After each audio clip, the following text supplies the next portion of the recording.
আসসালামু আলাইকুম। আপনারা কে কেমন আছেন? আশা করি সবাই ভালো আছেন। আলহামদুলিল্লাহ আমিও ভালো আছি। আজকে আমি কই মাছ দিয়ে কাঁকরোল আলু দিয়ে রান্না করব। আমি এখন তেল দিয়ে দিলাম ফ্রাই প্যানে। তেলটা গরম হয়ে গেছে, মাছটা লবণ হলুদ দিয়ে মেখে এখন একটু ভেজে নেব।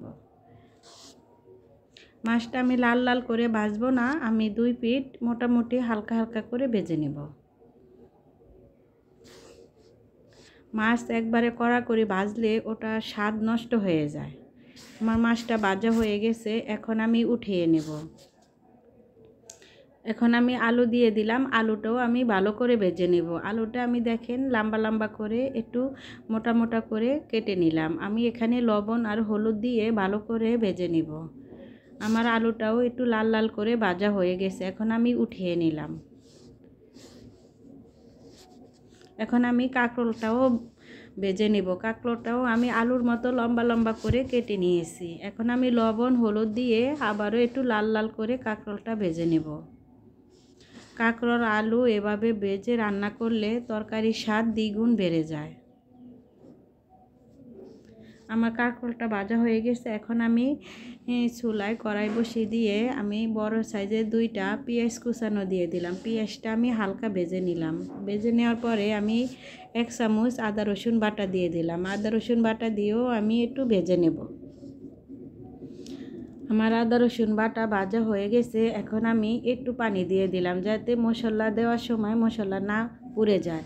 এখন আমি 1 চামচ হলুদের গুঁড়া, 2 চামচ মরিচের গুঁড়া, 1/2 চামচ জিরার গুঁড়া, 1 চামচ ধনিয়ার গুঁড়া দিয়ে দিলাম। স্বাদ মতো লবণ দিয়ে আমি ভালো করে মশলাটা কষিয়ে নেব। আমি মশলা কষানোর জন্য আবারও একটু পানি দিয়ে দিলাম। পানিটা দিয়ে আমি ভালো করে মশলা কষিয়ে নেব। আমাকে এক আপু কমেন্ট করছে যে তাল উঠে গেছে। না আপু, তাল উঠে নাই, আমার ওই বছরে তাল ফ্রিজে ছিল, সেই তাল দিয়ে আমি পিঠা বানাই। আমার মশলাটা কষানো হয়ে গেছে, এখন আমি কাঁকরোল আলু ভেজে রাখা দিয়ে দিলাম। দিয়ে আমি এই ভালো করে কষিয়ে নেব। তরকারি যত কষাবেন তরকারির স্বাদ ততই দ্বিগুণ বাড়ে। আপনারা আমার এই ভিডিওটা দেখে যদি ভালো লাগে একটা লাইক করবেন, আর আমার রান্নাটা কেমন হয়েছে কমেন্ট করবেন। আমি এখন দিয়ে দিলাম লালের জন্য কাশ্মীরি মরিচের গুঁড়া। এটা কিন্তু ঝাল হয় না, এটা কালারটা, তরকারির কালারটা সুন্দর করে।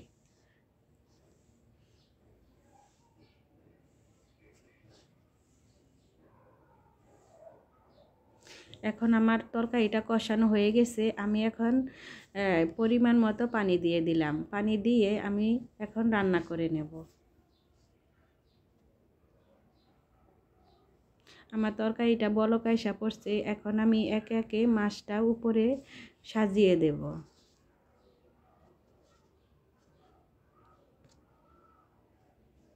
আমার মাছটা সাজিয়ে দেওয়া হয়ে গেছে, এখন আমি ছাদে যাব। আমার ছাদ বাগানে ধনিয়া পাতা দেখেন কি সুন্দর, এই ধনিয়া পাতা আমি এই মাছের সাথে দেব।